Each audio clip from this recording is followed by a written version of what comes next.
Analysis of the movie The Village.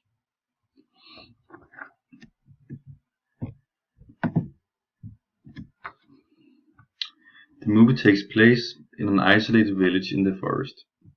We follow the two main characters, Ivy Walker and Lucius Hunt. At the start of the movie, we start hearing about Lucius' plan to prove his idea that the monsters will let people with good intentions walk through the forest. The council of the city won't let him test his idea, so life moves on.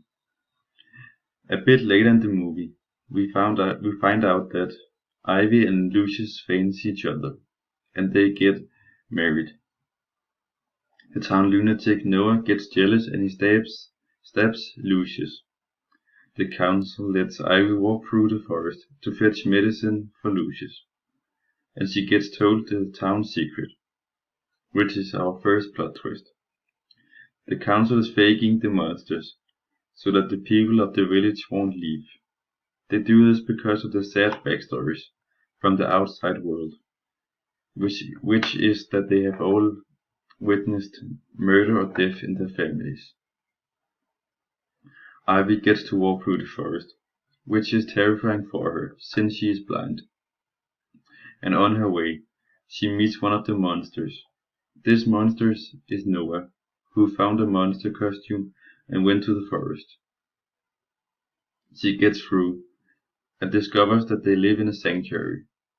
She meets a park ranger, who gets the medicine for Lucius. This is the second plot twist. We are not directly told that the Walker family owns the sanctuary, but we can see that on the ranger's hat. Ivy gets back to the village, and Lucius lives. The monsters. We want to talk a bit about the monsters and their symbolism. In the beginning of the movie, we are told about these monsters who like wild animals and hunt for fun. They are the reason that the people in the village are afraid to leave. But when Ivy is told the secret, we learn that they are not actually real. We learn that it's all just a big hoax to keep them from leaving the city. Genre. The movie is classified as a thriller, drama, and a mystery. We can see that because of the monsters, which makes it a thriller, the plot twist, which makes it a mystery, and the music, which tells us that it's a drama. We are to believe that the film takes place in the late 19th century, since it's very primitive and they don't use money, because they're so secluded. All the houses are built of wood, and there are no cars to be seen. But later we discover that it actually takes place in the 1970s. The people in the village all know and care for each other. The children have grown up together, so they are very close. This causes a real balanced society, since they all care for each other, and there isn't very much help to get from the outside world either. Here's our presentation. Oh no, I'm sorry. Here's a characterization of the three main characters in the movie and their roles in the film.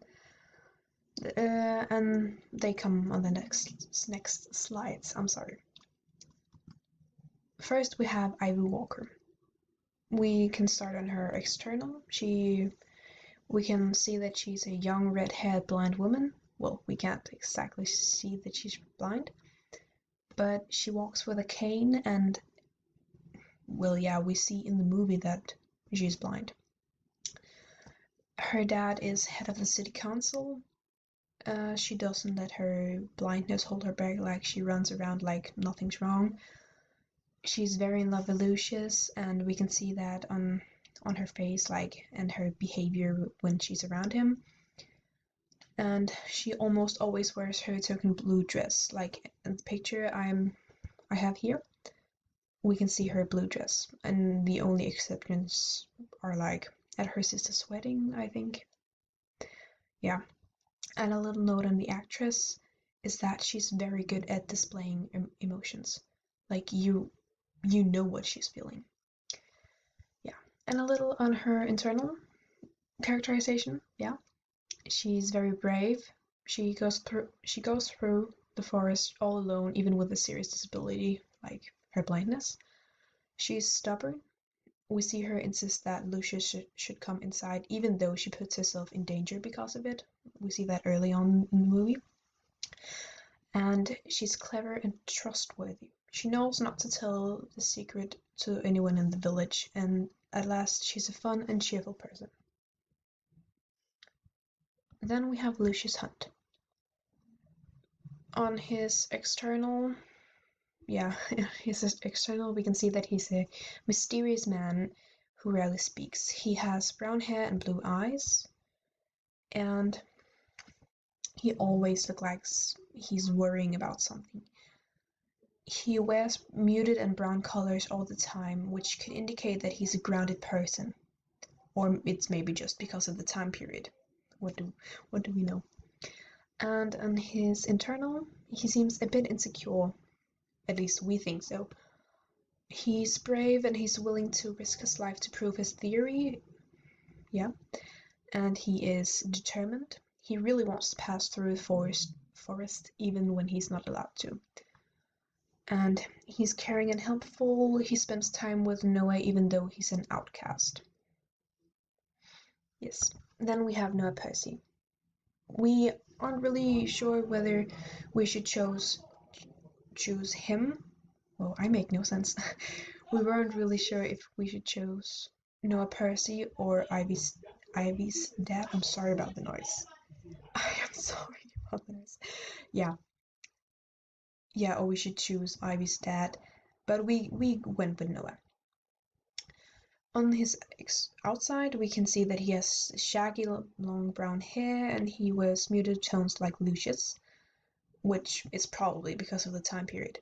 And he has hazel eyes and kind of a long nose and face, which we can see here, and yeah, we just tell.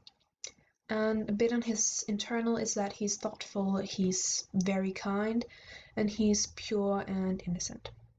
As we see on this picture down here, where he, if you could see the whole picture, you could see that he's like sharing food with Ivy.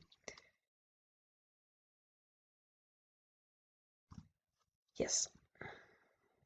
And then we have a discussion of the themes and message of the movie. The themes, or we chose the themes to be betrayal, living on a lie, curiosity, and love. We chose betrayal because they could feel betrayed by the outside world, and living on a lie because the young people in the town don't know the truth. Yeah. Curiosity because they are curious about what's behind the forest, especially Ivy and Lucius. And last, we chose love because of Ivy and Lucius. Like you can see in the picture, they're very in love. And we think that the message is very hidden. So we chose the message, always tell the truth. Because you can't just disappear from the outside world because you feel betrayed. And lies lead to nowhere, so you should always tell the truth. Yeah. But we aren't really sure. But yeah, that's what we think. And lastly, we have our evaluation of the movie and its weak and strong points. We thought it was a great movie with a lot of great plot twists. We only think that it would be possible to live like they do because the movie takes place in the 70s. And if the movie was set today, things like Google Earth and maps would expose the secret and hiding place. We thought it had a great ending because of the use of music. Towards the end, the music gets lighter and more hopeful, like there's more violence and such. And yeah, so even though the film is ending abruptly, we get to know that it ends well for them, and Ivy lets out a breath of relief right as the screen turns black. Yeah, that was our, what's it called? Our analysis of the movie The Village. Thanks for watching.